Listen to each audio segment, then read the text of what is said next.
Hi, this is Susan with Cowboy Up Tack Cleaning. So I'm here to show you this bob long saddle that I just finished. So you can see the luster that's been brought out in it right here. You can see a little bit of a shine. You can see how the conches are super shiny and the saddle strings are conditioned and they have a nice luster to them. They don't look dry or achy.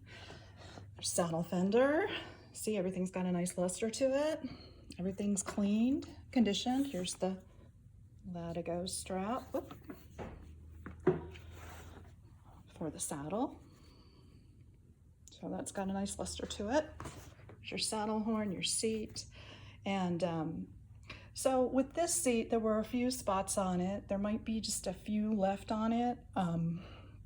Sometimes you can get those spots out without too much work. And sometimes you can't. And sometimes you have pieces on your leather that have spots on it, such as like over here, that you just can't do anything about. Sometimes the leather is just that way when you get the saddle. It's got a few spots on it.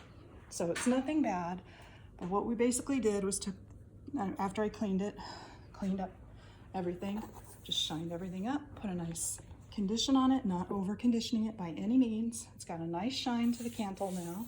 Luster's brought out, the back area here is good.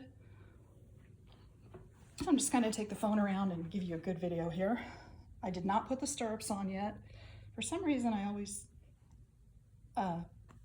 like to work on the stirrups a little bit longer before I put them back on. And people don't realize that your feet and your boots in the mud, and you put them in those stirrups, you're going to get mud on the bottom of those stirrups no matter what. And it takes a little time to get that done. But I just want to show you the basic saddle. The underside of it was done as well. I'm going to try and lift this up and show you the underside without too much hassle. It's a heavy saddle. It's about 30 pounds, but there's some of it. So it's fluffed. So it's got a nice cushion. It's a really nice underside wool to the saddle. And there you go. So that's my finished bob long saddle for my client who has a Belgian horse, and she got the 2-for-1 special. So she had this saddle done by me and another saddle that was a little smaller and had a little more tooling on it. So she got both of them done for 80 bucks. So that was a really good deal. And she's a repeat client. So the next time she gets tack done, again in 5 weeks, she'll get that 15% discount that I talked about on my last video. So this is Susan signing off with Cowboy Up Tack Cleaning. And are you ready to cowboy up?